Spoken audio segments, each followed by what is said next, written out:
Hello and welcome to the Weekly Watch podcast series. I'm Jim McCormick, Global Head of Desk Strategy at NatWest Markets.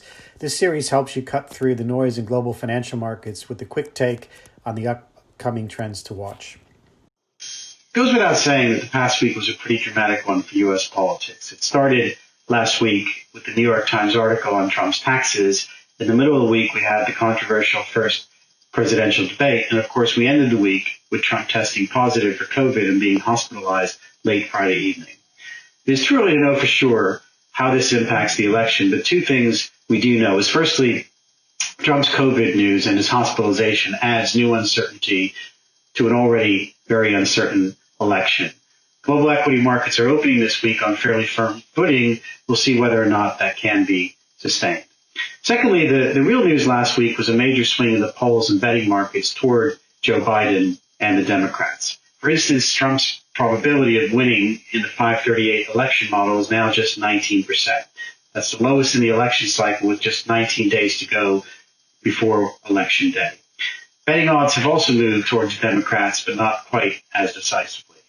Our U.S. team has been speaking quite a lot with clients on the election the last few weeks. We found two important ways where we differ from most consensus views. Firstly, we think the polls should be believed that a Biden Democratic sweep is much more likely than people expect. Clients have been more on the 50-50 camp. Secondly, we think any equity weakness from a Democratic sweep after the election would ultimately give way to optimism around a new substantial fiscal package in 2021. If this is the case, and a Democratic win is not the big equity market negative that most think it will be, I expect a new round of substantial U.S. dollar weakness and U.S. curve steepening in the wake of the election. I think it's notable that the U.S. curve did steepen last week and is starting this week close to the cycle highs. The theme of more fiscal policy for much longer is a key message of our latest Global Economics Quarterly. The COVID crisis has opened the fiscal floodgates globally. It will be hard to shut them down once the global economy begins to stabilize. I also want to spend a few moments on the key market trends from September.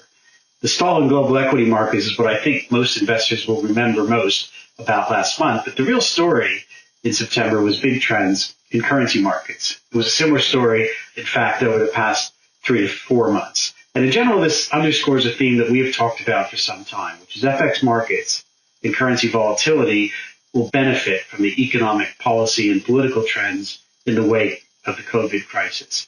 More specifically, the big story in currencies last month was the strength in Asian currencies. This trend continued last week with the Chinese renminbi closing Friday at its highest level since early 2019.